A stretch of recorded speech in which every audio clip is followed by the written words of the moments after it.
Musaza Mawokotanga Uganda yetegekera okulonda kwa 2026 abantu b'omuteregga mu ssaza eryo balabuddwa beewala ebyobufuzi ebyawulayawula mu bantu.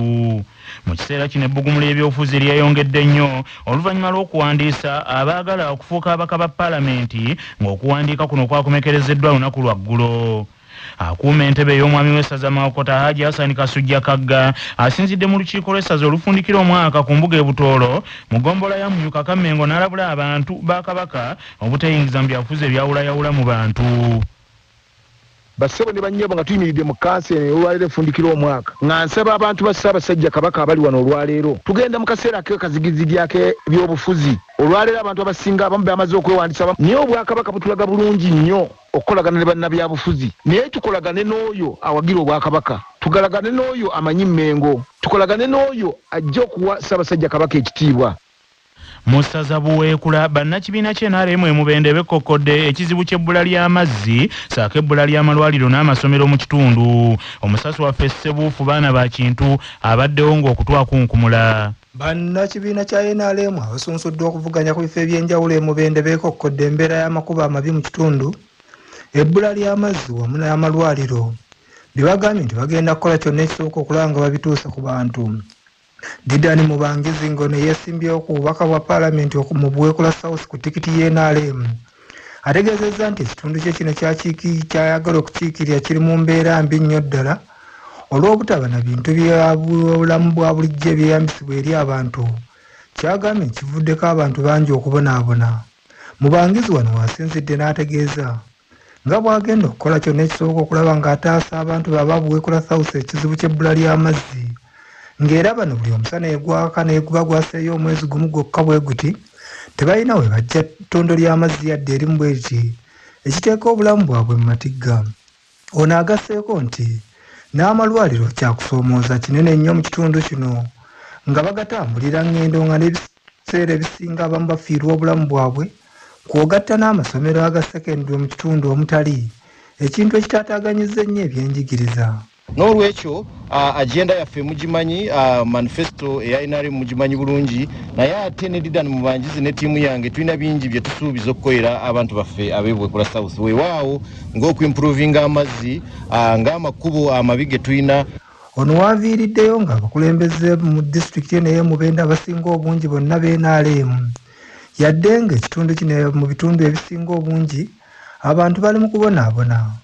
Ssebuufu baana ba Kintu Kironde, CBS FM Mubende. Mu ssaza Kyaddondo abakulembeze b'ekibiina ekya Democratic Front batongozza enteekateeka ey'okunoonyeza wamu akalulu wano mu bitundu ebya Buganda era bawera okuwangula nti buli kifo kye basimbyeko omuntu. Ssekamwa w'ekibiina ekya Democratic Front ng'era avuganya ku kifo ekya mmeeya owa Lubaga nga ye Moses Kasibante agambye nti ekisinga okukwasa ennaku kwe kuba nti kasasiro mu Lubaga mungi naye nga tewali kikolebwa. Kasibante Moses agambye nti bo bamaliridde okutwala ebifo byonna mu Buganda era bamaliridde okukola buli ekyetaagisa okuwangula akalulu. Talina kyagamba, takaaba, taseka, tamwenya, olwatuula mu kifo ne yeesirikiraawo. Ngenda kubabuulira ensonga yaleeta ekyo. Era okuwulira nti Lubaga waliyo ekizibu, tokiwulirira mu bakulembeze, okiwulirira mu bannannyini kyo be kiruma. Banaye kasasiro atuddayo omukulembeze talina kyayogera kuba naye takitegeera obatta. Banange emisolo gitutta, omukulembeze takitegeera kuba naye takitegeera nti emisolo gitta abantu. Tolimuwulira ng'avaamu eddoboozi kubanga abantu baawano mu Lubaga n'ebitundu ebirala ebitufaananako tulowooza nti obubonero bulina kye bukola ku bifo by'obukulembeze. Ewano tujjidde ku muti, omuti ffe tuguleese si gwe gutuleese.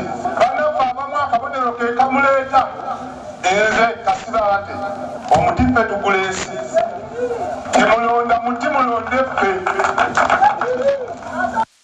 Yes, Samuel Woluta Lubega Mukaakwe yeesimbyewo ku kifo ky'omubaka wa paalamenti owa Lubaga South agambye nti bakooye abakulembeze abasirikira mu paalamenti. Tutunuulira ensi bw'etambula, abantu batulowoozesezza nti ku mulembe guno ffe ng'abantu ba wano abagambala Lubaga tusaanidde kubeera bagoberezi betuleta abakulembeze abakajja mu bukulembeze bwa ggwanga. Mu ssaza Buddu ng'abeegwanyiza ebifo by'abaka ba Paalamenti bamaliriza okusunsulibwamu olunaku lw'eggulo omwami wa Kabaka ow'eggombolola ya Mutuba 2 Bukuula mu disitulikiti y'e Kalungu Kasumba Kiddu Salibone asabye abantu ba Kabaka mu kitundu kino batandike okukuba ttooki mu baasunsuddwamu balonde abakulembeze abasaanidde. Abantu 16 be basunsuddwamu mu disitulikiti y'e Kalungu okuvuganya ku bifo bisatu okuli ekya Kalungu East ne Kalungu East n'ekifo eky'omubaka wa Paalamenti omukyala nga ku kya Kalungu East abantu 7 be basunsuddwamu okuli Sempijja Vincent owa NRM, Kiruruta Yusuf Junior Nkeretanye wa Nuupu, Kintu Mathias wa Democratic Front, Saako Kabonga Sumani wa Democratic Party, Katongole Deogratius, Nanyanza Irene Mwebe ne Katabazi Francis Katongole abazzenga abeetengereze.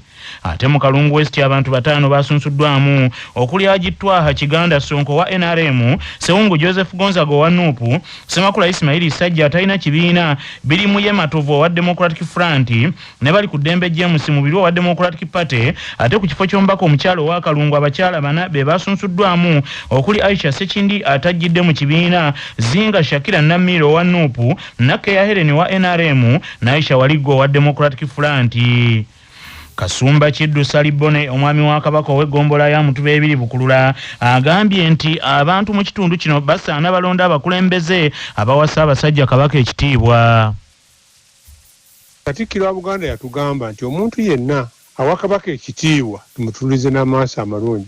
Kati naffe mutunulire mu bantu abazze ani awa Kabaka ekitiibwa, ani amussaamu ekitiibwa, ani agoberera ennono zaffe za Buganda gwe tuba tugendako. Naye mbasaba mukuuma emirembe, temuvuma wadde mulirwanaawo. Omukyala bw'abanga alowooza nga si bw'olowooza, naawe omukyala bw'abanga tolowooza kye kimu n'omwami, okuuma emirembe, tuyite mu kalulu kano mirembe.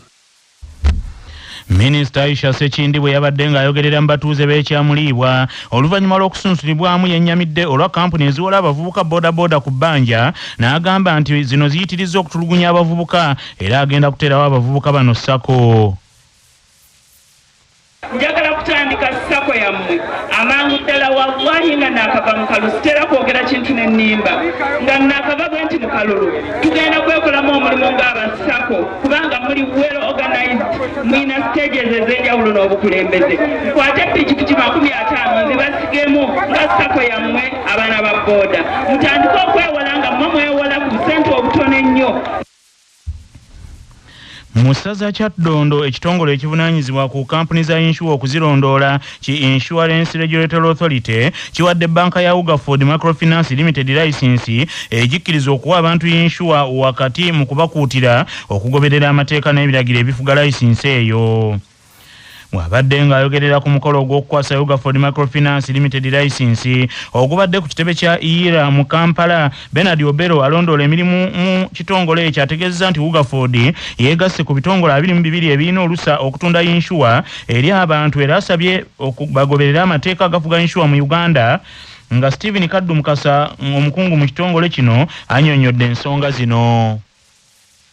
Nakatiriza nti newankubadde bazze mu kisaawe kya ensuwa balina okulaba nga bagoberera emitendera gyonna egikwasaganya inshuwarensi, naddala okulaba nga bawongera okukuza ebitone by'abo abatunda inshuwarensi nga babatwala mu masomero oba mu kubasomesa oba mu kubalungamya engeri inshuwarensi gyena okukola ki okutundibwamu.